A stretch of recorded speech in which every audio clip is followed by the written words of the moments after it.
মহান আল্লাহর সমস্ত প্রশংসা যে আল্লাহ পাক রব্বুল আলামিন প্রত্যেক মুসলিম নরনারীর ওপর 5 ওয়াক্ত সালাত ফরজ করেছেন। দরুদ ও সালাম নাযিল হোক প্রিয় নবী মুহাম্মদুর রাসূলুল্লাহ সাল্লাল্লাহু আলাইহি ওয়াসাল্লামের প্রতি, যিনি ইরশাদ করেছেন যে কাল কিয়ামতে প্রথম হিসাব হবে মুসলিমদের তাদের নামাজ সম্পর্কে। আল্লাহুম্মা সাল্লি আলাইহি আল্লাহুম্মা বারিক আলাইহি। আজকে সালাত সম্পর্কে যে আল্লাহ পাক রব্বুল আলামিন প্রত্যেক মুসলিমের ওপর দিনে 5 বার করে ফরজ করেছেন, এর বিশেষ একটি দিক তা হচ্ছে যদি কোনো ব্যক্তি মুসলিম হওয়া সত্ত্বেও নামাজ ত্যাগ করে, 5 ওয়াক্ত নামাজ না পড়ে, তাহলে তার শরীয়তি হুকুম কি, তার বিধান শরীয়তে কি, সে মুসলিম থাকবে না থাকবে না, ইহকালের বিধান এবং পরকালের বিধান আল্লাহ পাক রব্বুল আলামিন বেনামাজিকে কি বলেছেন।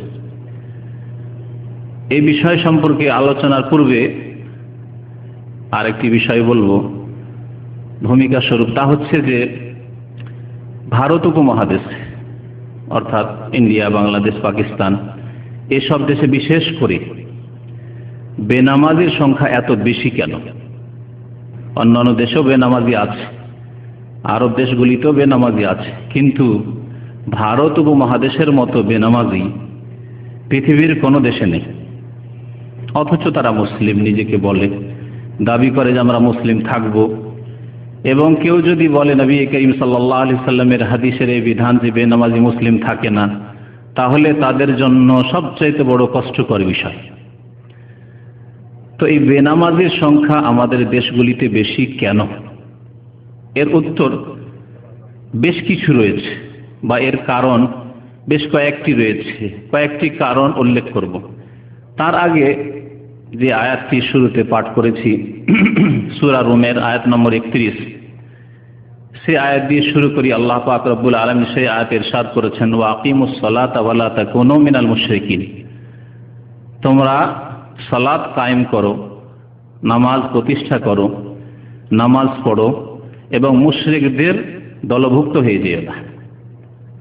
অর্থাৎ নামাজ না কায়েম করলে, সালাত প্রতিষ্ঠা না করলে মুশরিকদের অন্তর্ভুক্ত হবে।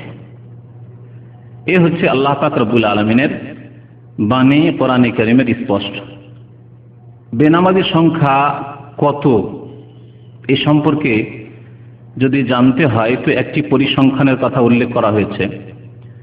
একটি কিতাবে আমাদের এক ভাই উল্লেখ করেছেন যে বাংলাদেশে যে ইসলামিক ফাউন্ডেশন রয়েছে তার বিশেষ এক প্রফেসর সেই পরিসংখ্যান পেশ করেছেন সেই ইসলামিক ফাউন্ডেশনে, যে বাংলাদেশে বেনামাজির সংখ্যা অর্থাৎ 5 ওয়াক্ত নামাজি যারা, তারাই হচ্ছে নামাজি, আর যারা 5 ওয়াক্ত নামাজি নয় তারা বিভিন্ন ভাবে বিভক্ত।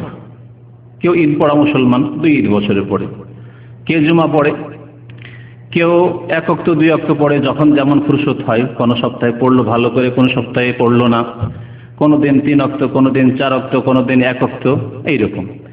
এরা সকলেই কিন্তু বেনামাজি, এরা সকলেই বেনামাজি। এই বিষয়টি সময় থাকলে আরো ভালো করে স্পষ্ট করব কেন বেনামাজি।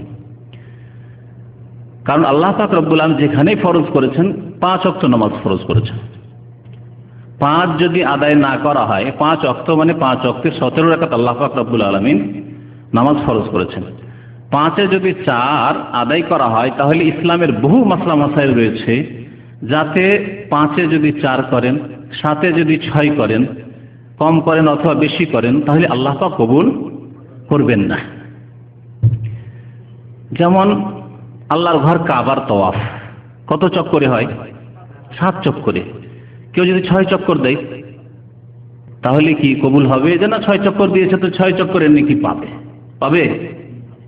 কিছুই পাবে না। সাফা মারওয়ার সাই কত চক্কর? 7টি চক্কর রয়েছে। কেউ যদি 6 চক্কর দেয় অথবা 8 দেয়, নাকি পাবে? 8 দিলে বিদআত হবে, সেজন্য কবুল হবে না। আর 7-এর জায়গায় 6 দিলে আল্লাহ পাক যেহেতু 7 ফরজ করেছেন, সুতরাং 6 কবুল হবে না, কিছুই নেকি পাবে না। এই রকমই মনে রাখবেন একেবারে 5 ওয়াক্ত নামাজ। নবী করিম সাল্লাল্লাহু আলাইহি সাল্লামকে যখনই কোনো ব্যক্তি জিজ্ঞাসা করেছেন যে নামাজ সম্পর্কে আল্লাহ পাক কি ফরজ করেছেন, তখন তিনি কি বলেছেন? খামসু সালাওয়াতিন, 5 ওয়াক্ত নামাজ, 5 ওয়াক্ত নামাজ।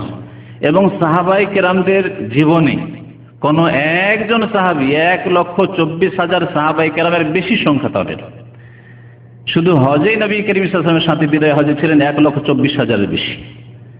তাহলে অনেকে মাজুর ছিলেন যারা হজে যেতে পারেননি, নারী পুরুষ। তাদের একজন সাহাবী থেকে প্রমাণ করতে পারবে না কেউ যে তারা কেউ 4 ওয়াক্ত নামাজ পড়তেন কোনদিন। মাঝে মধ্যে কখনো 4 ওয়াক্ত পড়েনি, অথচ তারা মুসলিম। সাহাবায়ে কেরামদের মধ্যে এরকম ছিল না, বরং তাদের ঐক্যমত ছিল, যা আলোচনায় আসবে, যে বেনামাজি মুসলিম নয়। সাহাবায়ে কেরামদের ইজমা ছিল, যে ইজমার কথা আমাদের দেশে বিদাতের ক্ষেত্রে শুনি, ভুল ব্যাখ্যার ক্ষেত্রে শুনি, কিন্তু সহি বিষয়ের ক্ষেত্রে ইজমার কথা শুনি না, যে নামাজের ক্ষেত্রে বেনামাজি মুসলিম নয়। এর ওপর সাহাবায়ে কেরাম রাদিয়াল্লাহু তাআলা আনহুম আজমাইনদের ইজমা ছিল। তো বেনামাজির সংখ্যা সম্পর্কে আর নামাজের সংখ্যা সম্পর্কে এই পরিসংখ্যানে বলা হয়েছে যে বাংলাদেশে আর একই অবস্থা, ভারতের একই অবস্থা পাকিস্তানের, বাংলাদেশ যেটা ভিন্ন নয়, একই রকমের মুসলিম সমাজ। বলা হয়েছে যে শতকরা 2 জন মাত্র 5 ওয়াক্ত নামাজি, শতকরা মাত্র 2 জন 5 ওয়াক্ত নামাজি। তার মধ্যে বিদাতি আছে, ভুল তরিকায় নামাজ পড়ে তারাও আছে, সহি তরিকায় পড়ার আছে। এমন না যে শুধু সহিশুদ্ধ যদি হিসাব নিতে যাওয়া যায় তাহলে কোনো পার্সেন্টেজই হয়তো আসবে না। যারা ভুল তরিকাতে নামাজ পড়ে, দুর্বল তরিকাতে নামাজ পড়ে, সবগুলিকে মিলিয়ে 5 ওয়াক্ত নামাজের সংখ্যা হচ্ছে শতকরা 2 জন। আর বাকি 98 জন, তার মধ্যে কিছু ঈদ পড়া মুসলমান, কিছু জুমা পড়া মুসলমান, আর কিছু 4 ওয়াক্ত, 3 ওয়াক্ত, 2 ওয়াক্ত, 1 ওয়াক্ত, মাঝে মধ্যে রমজানি মুসলমান, রমজানে নামাজ পড়ে, মা বাবা মরে গেলে, আপনজন ছেলে মেয়ে মরে গেলে নামাজ পড়ে, এইরকম মুসলমান। তো এই হচ্ছে নামাজি আর বেনামাজি সম্পর্কে পরিসংখ্যান, যেটি বাংলাদেশের একজন বিশিষ্ট প্রফেসর পেশ করেছেন ইসলামিক ফাউন্ডেশনে। তো এই বেনামাজির সংখ্যা এত বেশি কেন? এর বিভিন্ন কারণ রয়েছে।